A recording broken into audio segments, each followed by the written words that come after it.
Insulin will now be available not only as injection but also in powder form that can be inhaled. Generally, it is believed that lack of sufficient insulin in the body is the reason for diabetes. This is a mistake. Only type 1 diabetes patients, who are around 5 to 10%, are short of lack of insulin. Type 1 diabetes patients need to have insulin injections or inhaled insulin. 90 to 95% of the diabetes patient have normal or higher than normal levels of insulin. When insulin levels are normal or higher than normal, why is it that insulin injection or inhaled insulin is taken, resulting in even higher levels of insulin? Study shows that excess insulin in the blood can cause serious risk and multiple disease conditions. When health awareness is so high, why is it that such a wrong treatment approach continues? The reason for type 2 diabetes is not the lack of insulin, or on the contrary, it is caused by insulin resistance and hyperinsulinemia, which starts when insulin is not able to efficiently do its role in the body. Most medications taken for diabetes focus on making the pancreas produce more insulin to reduce the blood glucose level. Every type 2 diabetes patient should know the health problems and disease conditions that are caused by hyperinsulinemia or high insulin levels in the body. Every diabetic patient should definitely know if the insulin level in his or her body are absent or lower than normal, then it is type 1 diabetes, or if insulin level are normal or above normal, then it is type 2 diabetes. In the case of type 2 diabetes, we shall see how insulin effectiveness can be increased to achieve normal insulin and blood glucose levels and reverse diabetes type 2 and stop and avoid need for insulin injection or inhaled insulin and oral medications taken to increase insulin levels. We will also understand how this approach simultaneously avoids the risk associated with the increased levels of insulin, that is a non-risk factor for developing more disease conditions, making healthcare more risky and complex. Health tips are not the focus here. Rather, the effort is on providing information that will help you to understand the causative factors behind the disease, measures for early detection, investigation to assess the impact of disease on different parts of the body, available treatment options in the modern medicine with their benefits and limitations. The goal is to help you understand the relationship between the disease and the lifestyle factors. More importantly, to understand the impact of lifestyle correction on reversing the disease process and preventing recurrence. Those who are on medication should remember to reduce or stop medicines only under medical supervision. When we had to understand about the diabetes or the actions of insulin in detail, we should understand about the pancreas. We should have a knowledge about the pancreas. The pancreas has two functions. One is to assist the digestion. Next is to produce hormones. The digestion, it is making amylase, lipase, and that they are needed for the digestion of the carbohydrate and also the lipids, the fat we are eating. Next is the hormonal function. That is the major hormonal function is the one is insulin production and another is the glucagon production. Insulin will reduce the glucose level, and glucagon will increase the glucose level when you are fasting or when you are doing work.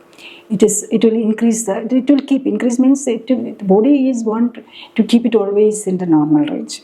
Normal range, ideally the body will be able to function the best around 70 to 140. That is the ideal blood sugar level, which will be, it's always around the 100 will be the ideal. Can go up to 140, but always keep it around 100 will be the ideal. Next is when you come to the diabetes. What is type 1 and type 2? Or what is the difference between the type 1 and type 2 diabetes? Type 1 diabetes means the production of insulin in your body is low. It can be because of usually starts at a young age, around very small children, around 3 to 4 years, and or it's slightly older children, like around 12 to 14 years. That is peak time you get a autoimmune process for the pancreas to develop this type 1 diabetes. This autoimmune process, our own immune system is attacking the pancreas cells and destroying it. Usually, if the disease is diagnosed or when it is started within 2 years, whatever medical treatment is taken, the pancreas function will be destroyed completely. That is what is seen. The only thing the treatment is the support insulin can be given. That is the only treatment for the modern medicine which can offer. That is only replacing the hormone which is deficient. That's all. They have tried this autoimmune disease. Usually the immunosuppressants like steroids are given, but it is of no use. Within 1 to 2 years the pancreas will be, that is the study shows. But there is another method which is really effective, that is to correct the lifestyle. Actually this autoimmune disease and the type 2 diabetes also is a lifestyle disease, and we have to correct the lifestyle. That everyone is forgetting actually. Next, for the type 2 diabetes, and another thing for the type 1 diabetes is some disease which is creating problems, pseudopancreatitis, or the stones in the pancreatic duct, and doing a surgery on the pancreas and with removing the pancreatic tissue, and it can also lead to hypoinsulinemia and type 1 diabetes.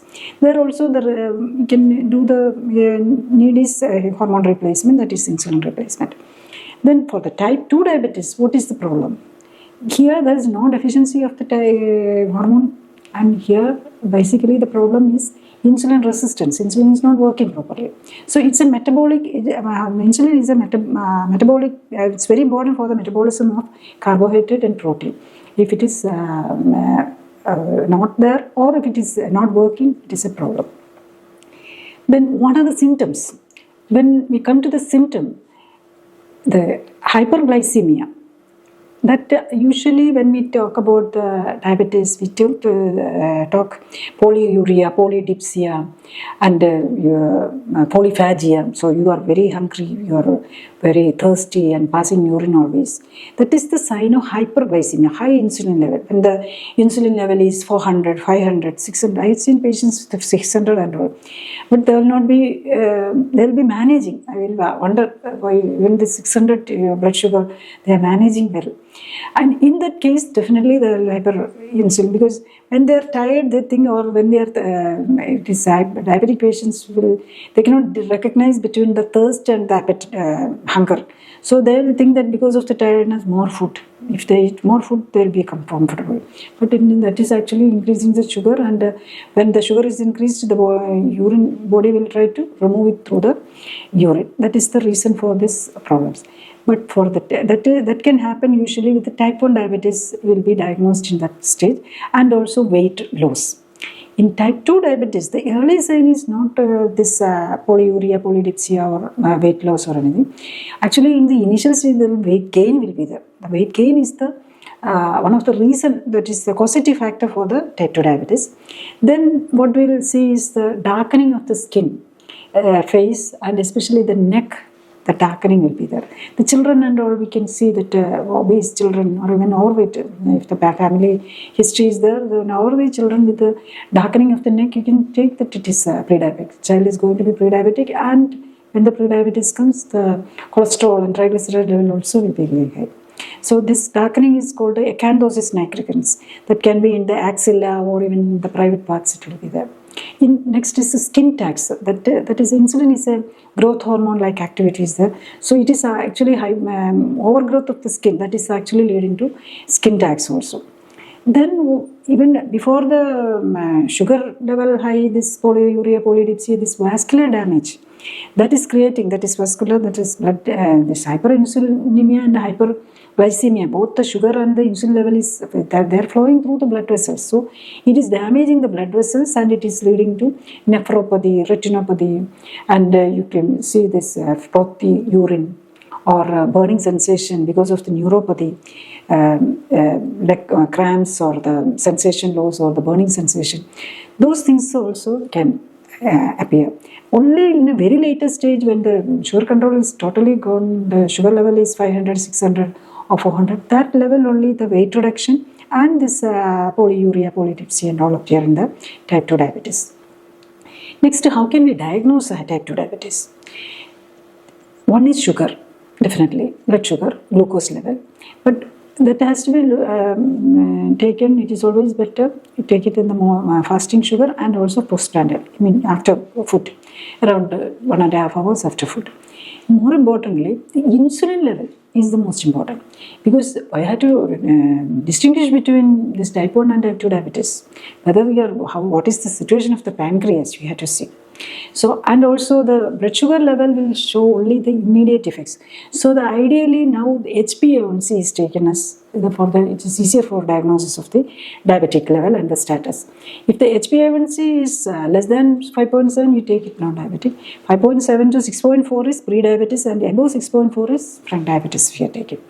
And blood glucose level, then HbA1c and insulin level to distinguish between the type 1 and type 2. Insulin will be low in the type 1 and high or normal in the type 2. And if the patient is taking insulin injection, the insulin test will not be that reliable, because external insulin also is there. So in that case, to assess the function of the pancreas, we have to check the C-peptide level.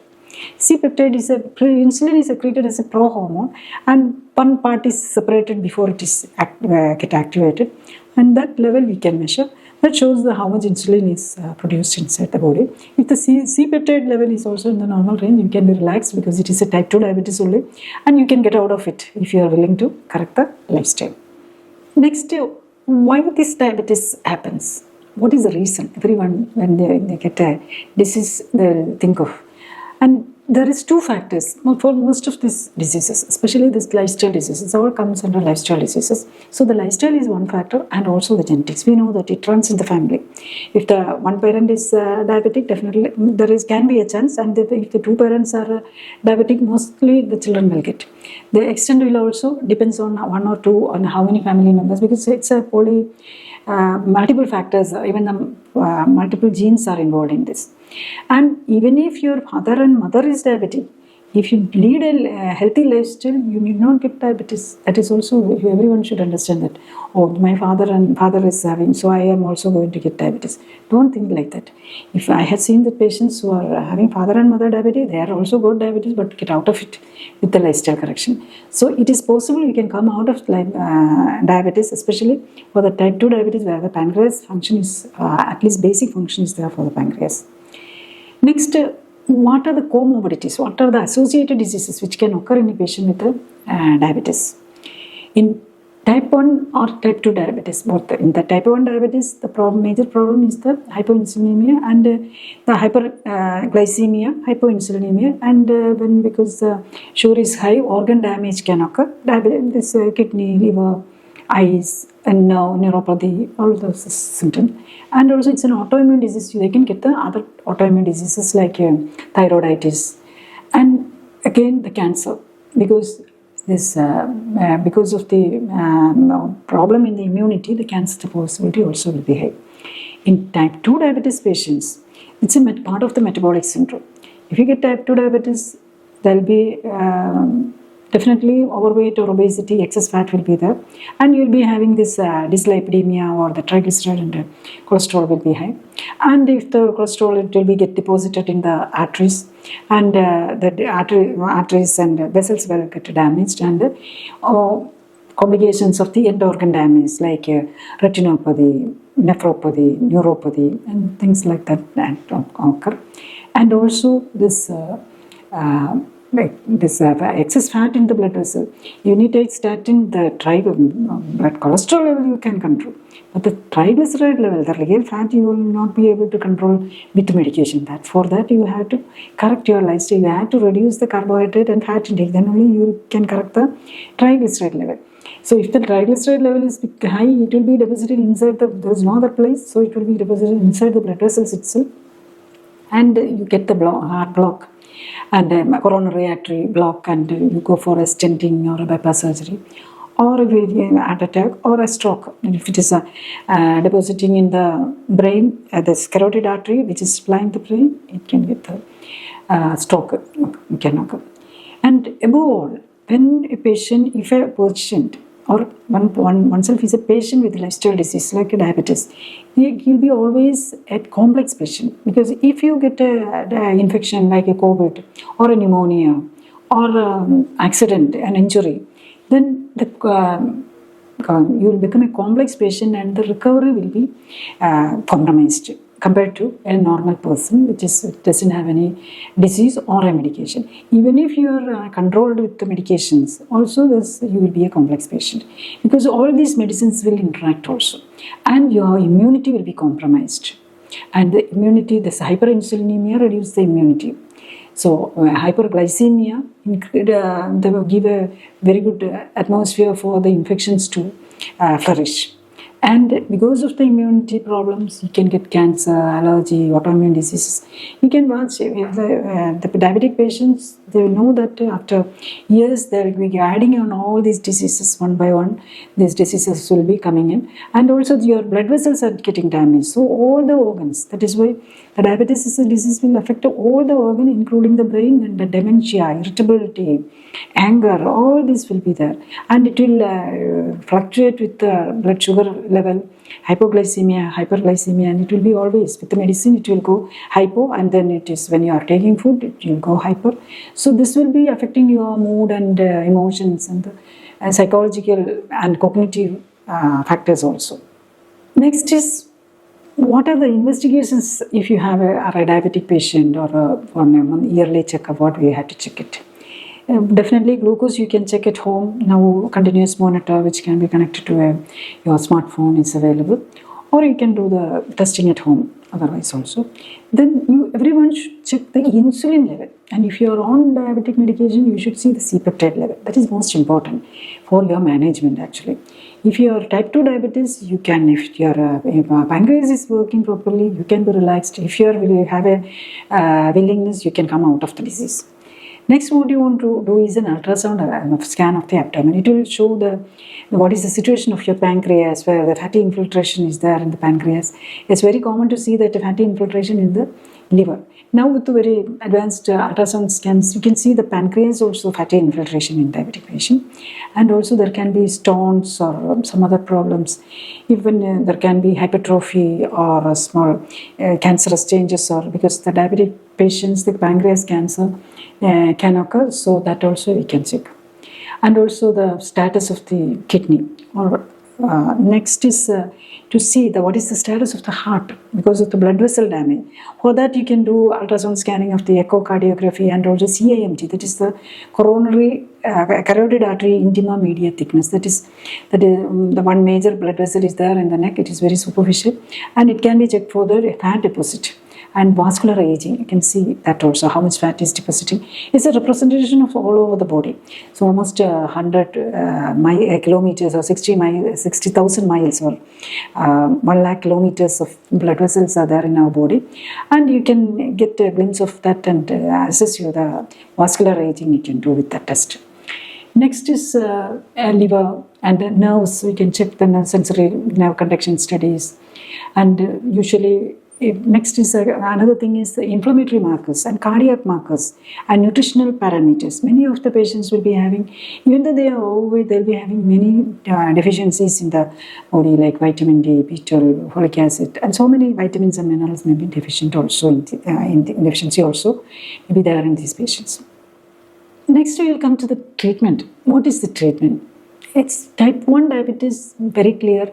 If it is established and there is no insulin production, then you have to take the insulin injections.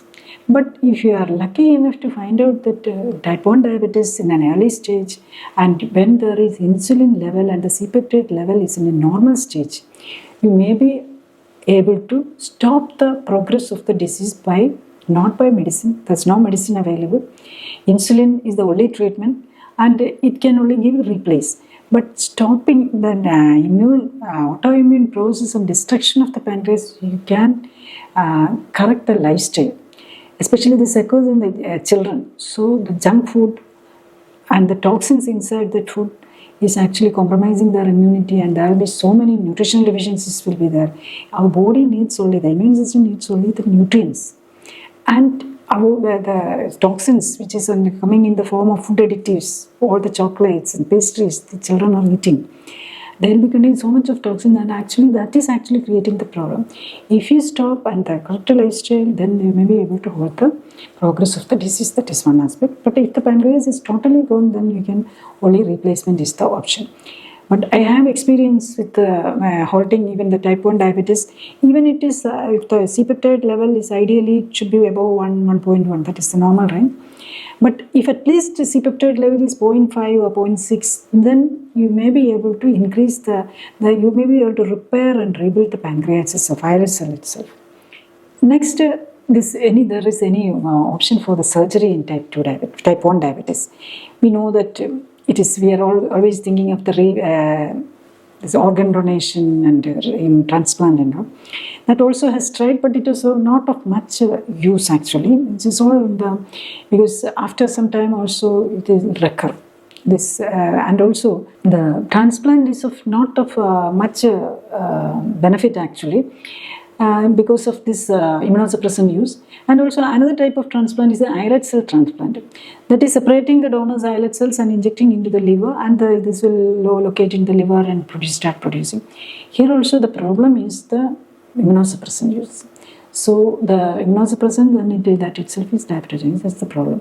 So the type 2 diabetes, either you have to if it is an early stage, try to correct the lifestyle and try to prevent the progression of the disease. And once it is established, the pancreas is completely gone, the islet cells is completely gone, depend on the insulin injection. That also, it's always see that you are using the natural insulin. So now, actually, initially the medical fraternity and all the pharmaceutical firms are trying to make as much as normal to human insulin. So at a level stage we are using the porcine insulin that is made from the pig, and then it was converted into one amino acid is different from the human. So we made the one amino acid corrected and made the normal human insulin. Then we started making it from the biotechnology using the E. coli or the yeast, and that also normal insulin.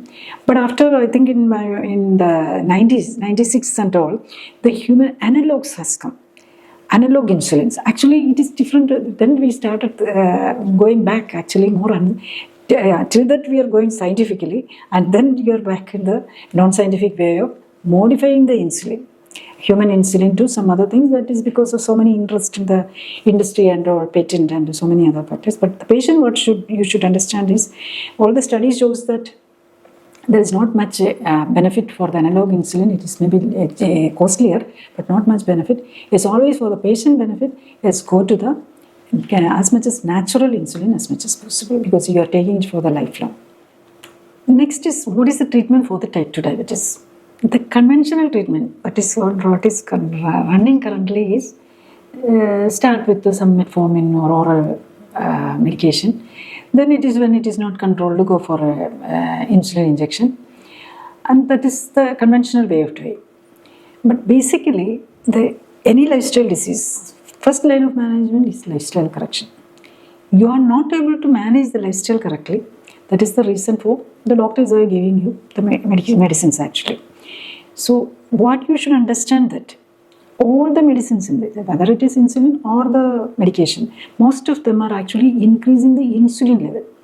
So anything is excess is toxin for the body. Even the hormone, even the glucose, when it's a nutrient, but if it is excess, it's a toxin. Triglyceride, it is a nutrient, but if it is excess, it is a toxin. And just like that, if the insulin is high also, it has so many side effects. Like if you are having a hyperthyroidism, thyroid hormone is high, as a part of the treatment, you will knock out the thyroid with radioiodine, or remove the thyroid gland itself.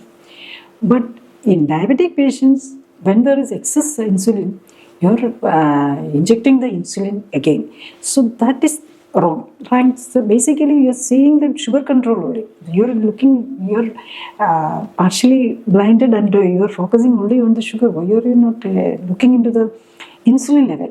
That is because when you are started this insulin and the current diabetic medications treatment for the diabetes, there was no distinction between type 1 and type 2 because the time understanding was not there. We don't know type, only there is diabetes and we have insulin we are injecting, and then other medication come. We are not knowing how it is acting. Lack of knowledge was that time. But by the time the last 50 years, the treatment is established. Even the knowledge about what is happening is increased. But we are not applying in the medical field or in the practice field, we are not applying. That is the reason. So all this unscientific, basically the hyperglycemia is there, taking the insulin, and this it's basically it's a logically it is unscientific. Everyone for that you don't have to have MBBS or the MD or anything. Anything is excess high. One hormone is high and they are pumping again. That is against the law of the nature actually. So just reduce. Basically, the treatment for the type 2 diabetes is simply lifestyle correction. You cut down your carbohydrate, not only carbohydrate, fat also, because the fat is the one creating insulin resistance. So you had to reduce the oil use and the nuts and the carbohydrate. Then what will you eat? Everyone will ask, if you can't eat rice, wheat and chapati, roti, rice, then what will you eat? So you can definitely, the lifestyle has changed. We are not doing much activity, so your calories should be reduced.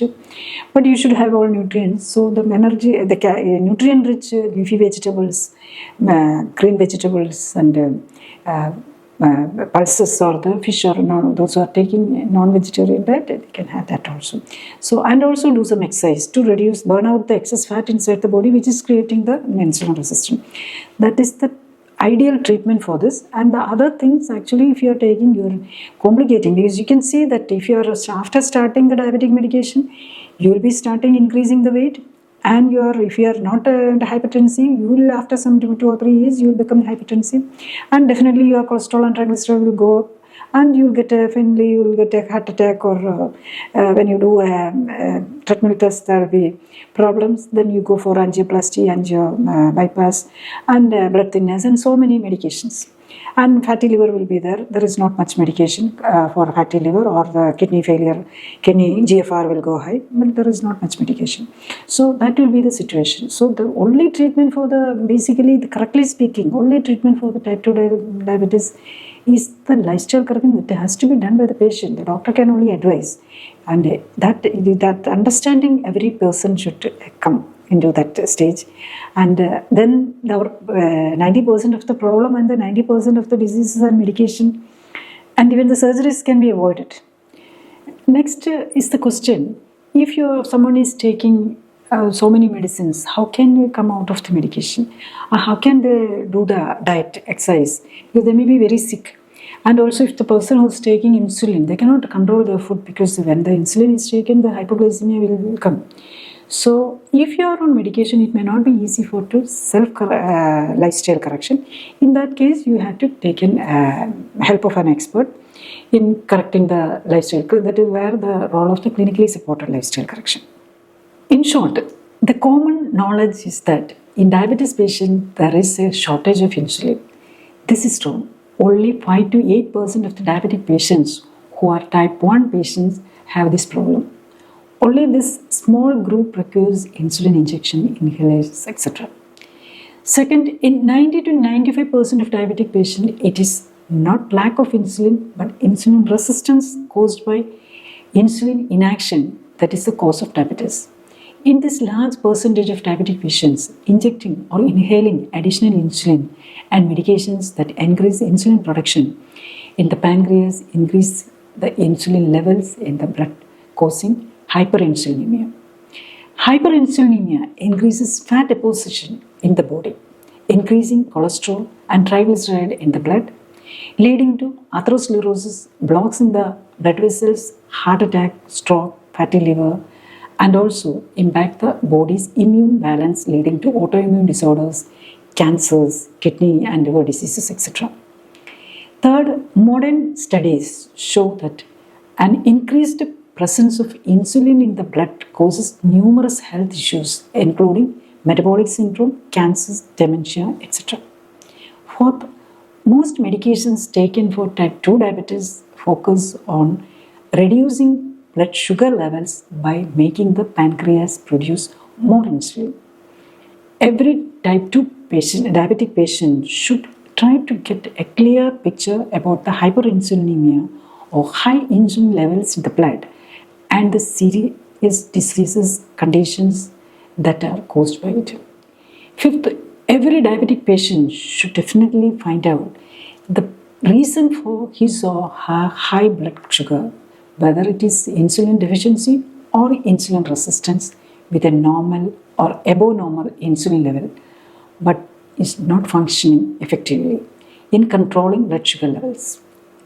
Sixth, when lifestyle correction reduces insulin resistance, enhances insulin function, and help achieve normal levels of both glucose and insulin, it is not only possible to stop and avoid insulin injections, inhalers, or insulin releasing medications, etc., in type 2 diabetes, but also help to avoid the risk of hyperinsulinemia and associated disease conditions like obesity, hypertension, cardiovascular disease, liver and kidney problems, etc.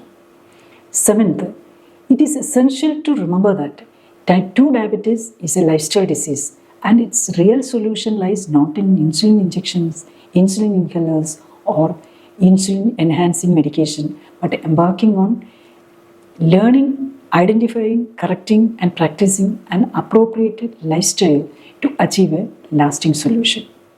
Next, let us understand what is clinically supported and supervised lifestyle correction. In this, the first step is to understand your body parameters by assessing body composition, the lean mass fat mass ratio, body age, fat status, etc. Second step is to evaluate the current status of your organs like heart, blood vessels, liver, kidney, pancreas, hormones, immune system, toxin level, nutritional status, etc. And also to find out the most suitable food for your body and what to avoid.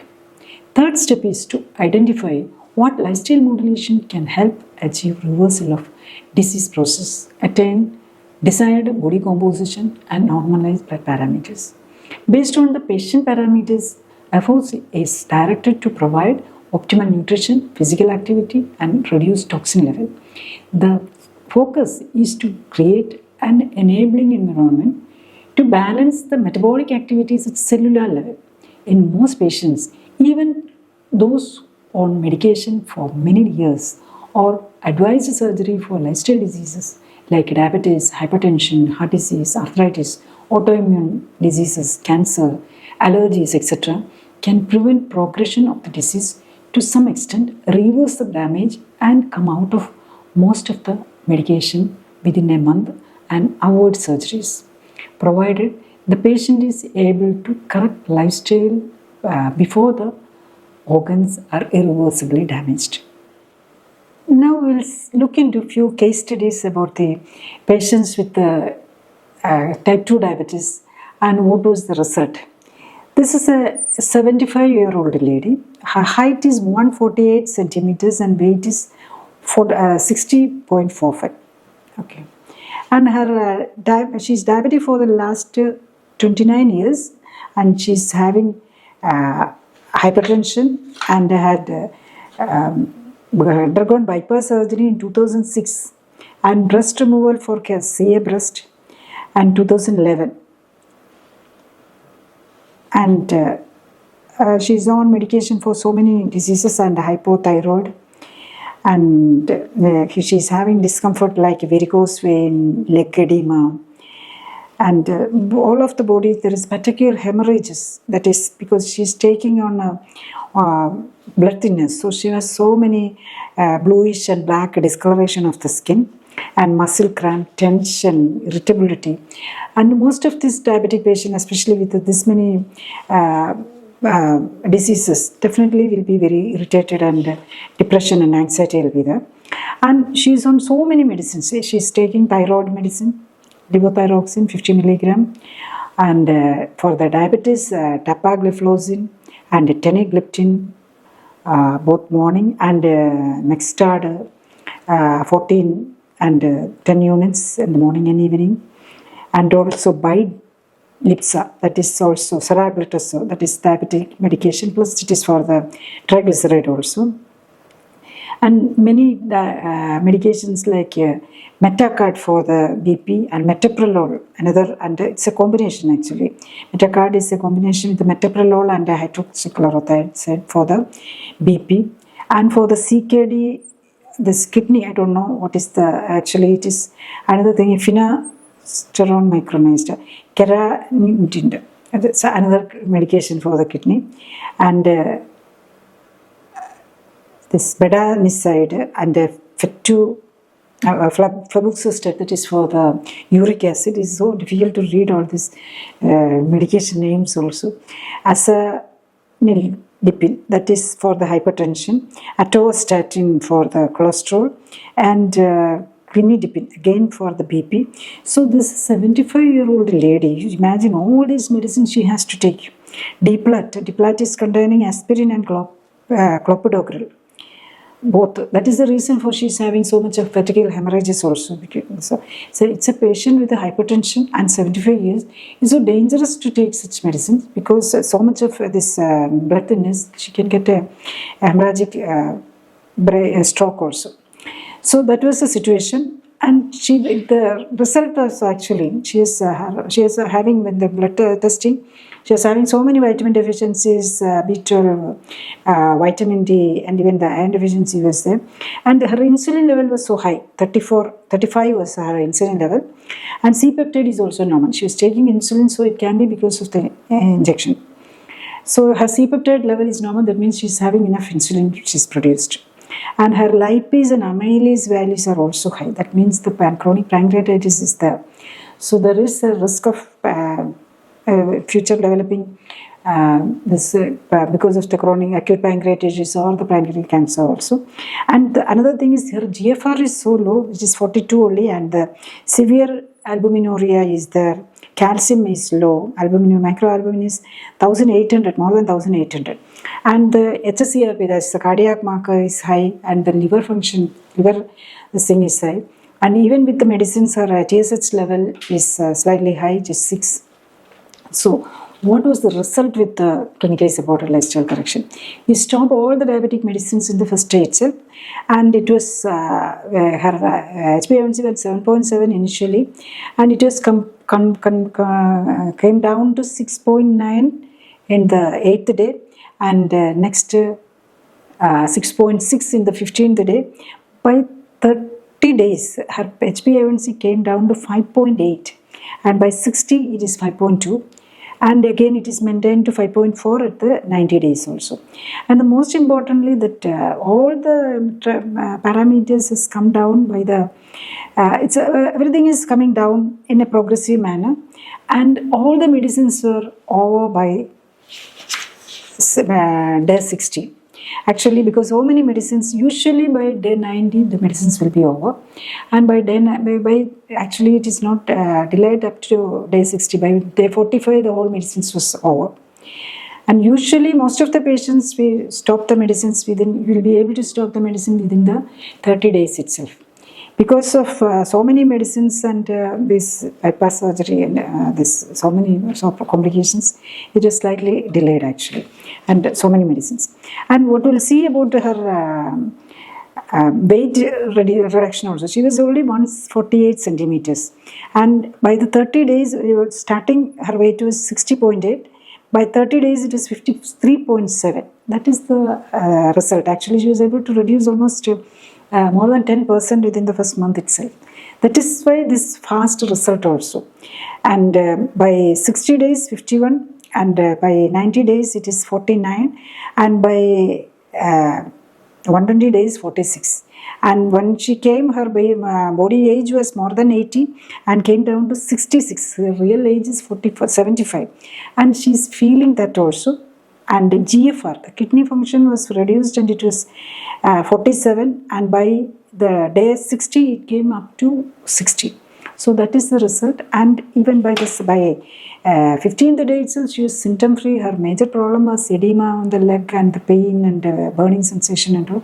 It was all gone. That is the result actually. They are trying all this 29 years. She was taking medicine. Now the medicine is over.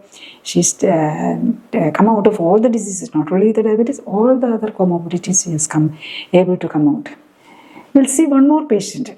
And this is a male whose age is 58 years and he's 170 centimeters and 83 kg.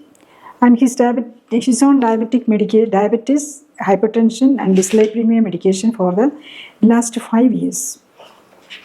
And taking many medicines for the diabetes, that is tinagliptin and glimipex MF4 and glycomet GP2 and CTD 6.25 for the hypertension and modalib AST, that is atorvastatin plus aspirin, and some multivitamin tablets and things. So then this patient here also, we stopped the diabetic medicines from the first day itself, and the other medicines for the slowly by BP medicine. His medicine was over, all the medicines were over the 15th day itself by them.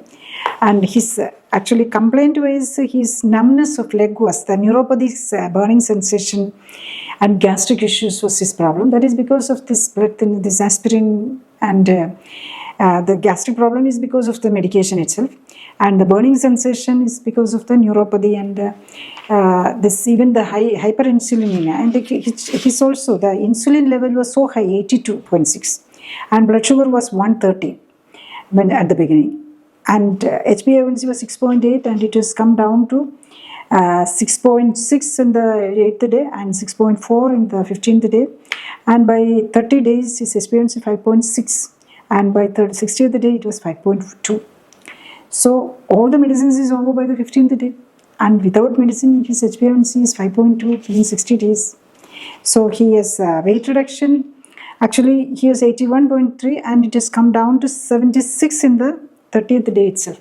Actually by the 60th day also he is maintaining the same because his problem is over. He just don't want to reduce his weight. Actually there are so many people who are very reluctant to reduce the weight. That is excess fat, they want to keep it because there are in our part of the country, and so many will be complaining about the relatives, and the close relatives and friends will be discouraging them for weight reduction. Actually it is ideal for him he has to come down below 70, that is the maximum he can have, and ideally he should keep between 60 and 65. That will be ideal. So he had this SGPT, the fatty liver, and his scanning also was showing that the fatty liver and the prostate enlargement was there. That also the SGOT, SGPT, and the by the first month itself, the end of the 30 days blood level, it has come down to the SGOT, it was 86 to come down to 26 actually. So if you are doing the lifestyle correction correctly, you can not only get out of the diabetes, all the metabolic syndrome and this associated problems you can come out.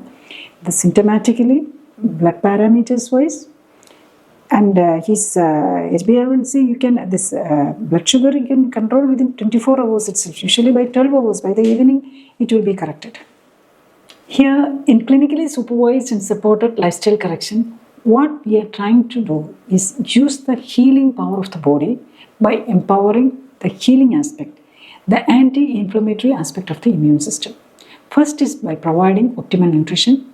Second, by promoting removal of toxins by improving the circulation through optimal stimulation of all cells by planned exercise. Third, minimizing toxins entering the body through food, water, and cosmetics.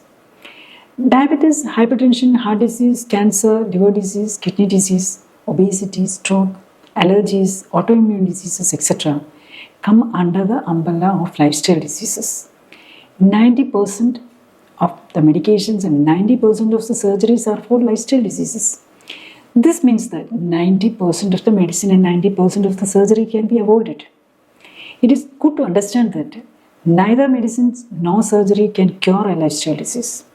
To put it differently, It is not a lack of medication, no surgery that create the disease.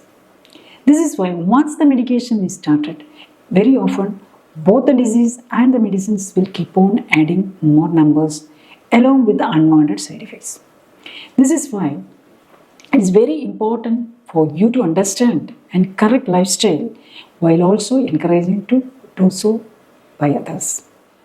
Another important aspect is when someone is talking about healthcare and treatment approaches, you should consider the scientific background of the concerned person. I am Dr. Jolly Thomson, started medical education in Government Medical College, Kottayam as 1981 batch and completed diploma and MD in obstetrics and gynecology from Government Medical College, Thiruvananthapuram, Kerala, India in 1992. After additional training in reproductive medicine and surgery, joined government service. Later resigned from government service and in 1997 started practicing as consultant at Life Care Center, Tevara, Kochi, focusing on lifestyle modulation with a clinical support for lifestyle diseases, minimizing the need for medication and surgery. Another important thing every patient should understand is a patient's role in drug pollution. Major part of the medication we take are excreted in urine, sweat and stool. It will reach the groundwater, rivers, drinking water, plants, animals and food products.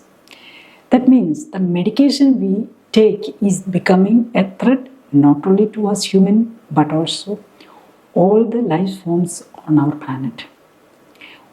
Therefore, it is essential to correct lifestyle, reverse lifestyle disease and come out of medication to protect our children, grandchildren and the coming generation from the ill effect of toxic pharmaceutical pollution. We should come out of the dependence on medication. The current norm of chronic patients on chronic lifelong medication has to change.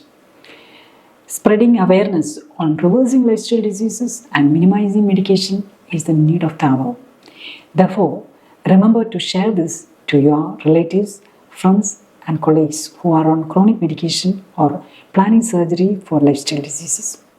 The last few decades of modern medical management clearly shows that medication and surgery cannot cure most lifestyle diseases. Reliable and sustainable solution lies in the lifestyle modulation.